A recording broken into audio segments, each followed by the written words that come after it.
Gene transfer to plants. And first we will start with introduction of plant transformation. Plants, they are very valuable source both for humans as well as for animals. The reason is that they provide food, fiber, and construction material. In addition to that, variety of molecules or metabolites, they are also produced by plants like dyes, variety of scents, and most importantly, herbal medicines. So because of their value, since centuries, humans have tried to improve the quality of the plants so that they can get valuable products.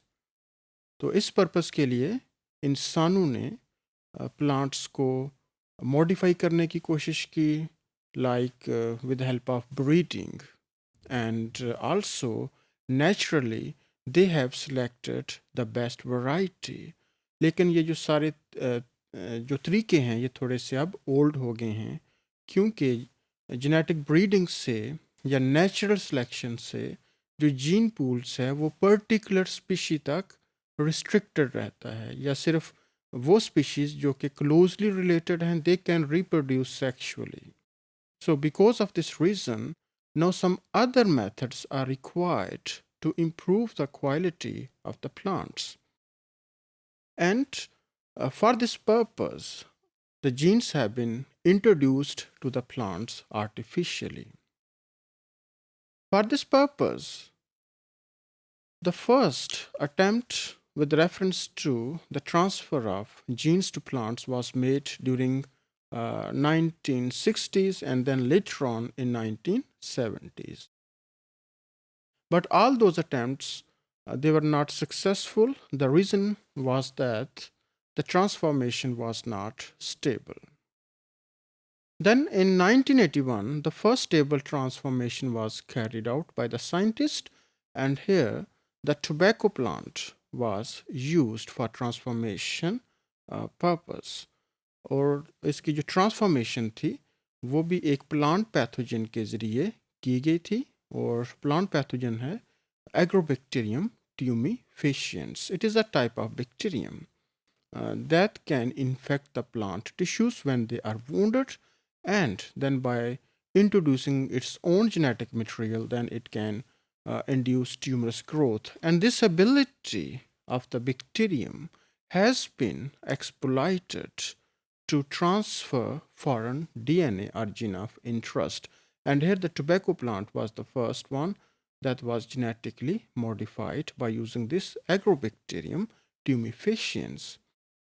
After this success, then in the later decades up till now, more than 100 plants have been genetically modified by using variety of transformation procedures. So in addition to a bacterial gene delivery system, other methods have also been used that we will discuss after some time.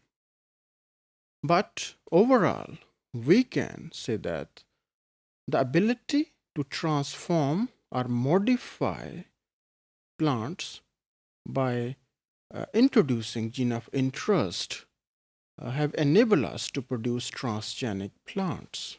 And those transgenic plants, they have opened a new avenue for agricultural biotechnology so that we now have plants that are resistant to a variety of diseases, pests, and environmental stresses. In addition to that, our gene of interest, it can produce a variety of chemotherapeutic important proteins as well as some industrially important enzymes. When we compare animal with plants, so we can say that plants, they are more, you can say that having more developmental plasticity. Their material, they can be easily transformed by using variety of methods like leaf segments, stem segments, seeds, or undifferentiated mass of cells like callus can be produced from plants that can be used for further modification by genetic means. For all these manipulations, a technique is required which is called as plant tissue culture technique. But no, people have also tried to modify the whole plant, a technique which is called as in-plant modification that has minimized the use of plant tissue culture.